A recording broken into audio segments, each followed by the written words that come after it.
Yo, yo, yo, Hammer fam, welcome back to HammeredHead. Today we're doing a special McQuarrie Monday episode. Now, I acknowledge that this specific piece of concept art was not actually made by McQuarrie, but that's the umbrella term we're going to use for these concept art episodes. This is an old, I guess, Power of the Force era EU concept art Rebel speeder bike from Star Wars Return of the Jedi sketchbook. So I think this thing looks incredibly goofy. Really silly, and I think even the exclusive Rebel speeder bike pilot figure looks kind of bizarre too, which obviously we'll get a closer look at him later. But it's pretty cool to see that they actually made like concept art stuff. Nowadays, the budget and amount of tooling and stuff we're getting is, nowhere near sufficient enough for them to bother with this sort of thing. So nice little look at the past. There's some of the concept art for it there. Let's see, take a look around the box. Here he is standing next to it. Another shot there. Pretty much the same thing all around. Nothing too crazy. Here we go. Star Wars Expanded Universe, Speeder Bike, Rebel Alliance. Whipping through the forests of Endor on a Rebel strike mission against the Death Star shield generator, Luke Skywalker and Princess Leia battled Imperial scout troopers atop highly maneuverable speeder bikes.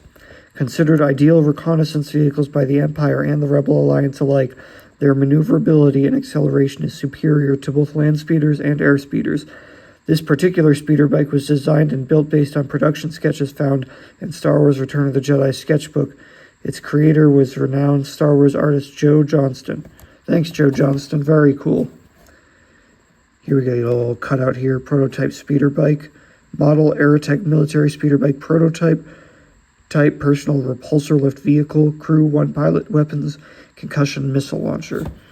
And actually, we kind of got jam-packed with features. We got fires a side-mounted concussion missile and outriggers flip forward during battle mode. That's pretty sick.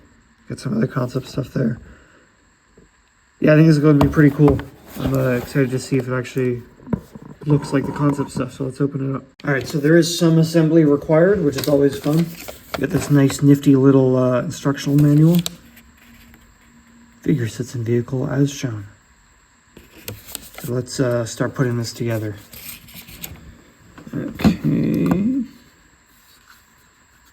This thing, I want to say goes in here. Maybe, if I don't break it. There we go, all right. There's a right and left outrigger. This one looks like the left outrigger.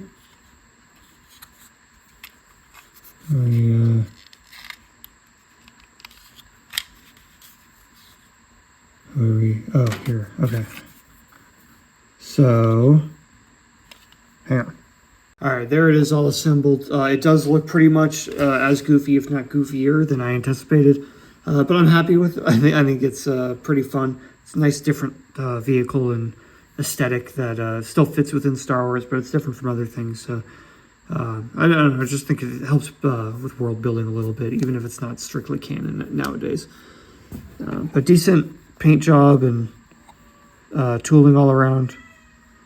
Not a crazy amount of detail. It is, Power of the Force era after all. But it looks pretty cool. We got some random, gears and maintenance parts and stuff going on there. And so the pilot figure fits okay in here. They're delusional if they think that he's going to actually grab onto these handles. Doesn't even remotely fit in there.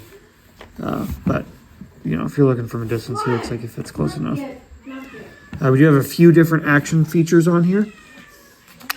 So when the dude is just in like cruise mode, you can put those outriggers on the back.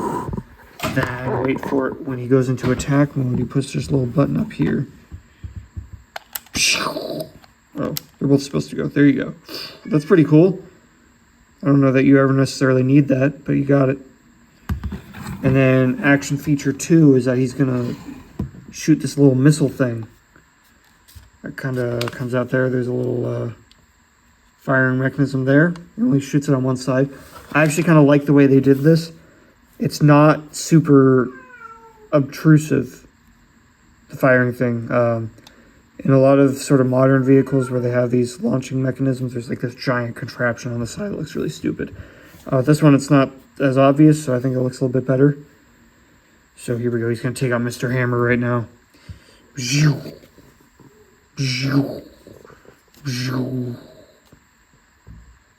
Oh, there he goes.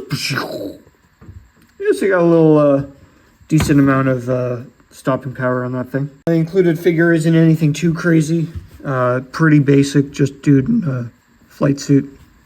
6 POA because you got the swivel waist, swivel head, everything's just swivel. You know, product of its time. Not a whole lot of detailing on this, so I'd say the definite benefit of this set is just the bike itself. The figure's pretty cool too, but nothing crazy. It's just a different Rebel. Add some diversity to your army and your fleet. The dude himself, I don't think is crazy detailed. I do like his sort of flight cap thing here. I don't really like this holster on his belt because when he moves his leg, it just looks really stupid.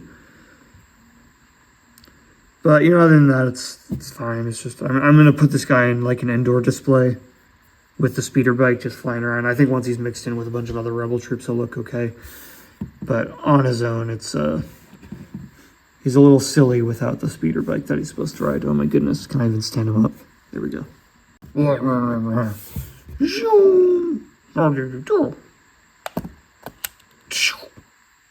Oh goodness, this one never works.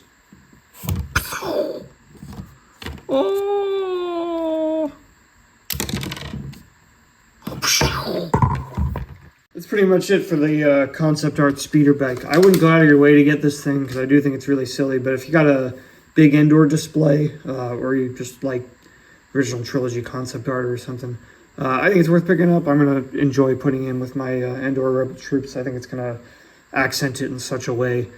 But, you know, if that's not really your thing, you know, I wouldn't sweat it too much. It's fun, and it's a nice little diverse piece of world building equipment, but it's, you know, it's nothing really to write home about. But let me know what you think in the comments. As always, thank you to my Patreon subscribers. Be sure to follow on YouTube, Instagram, and Facebook. Check out the Patreon page, and don't forget, stay hammered.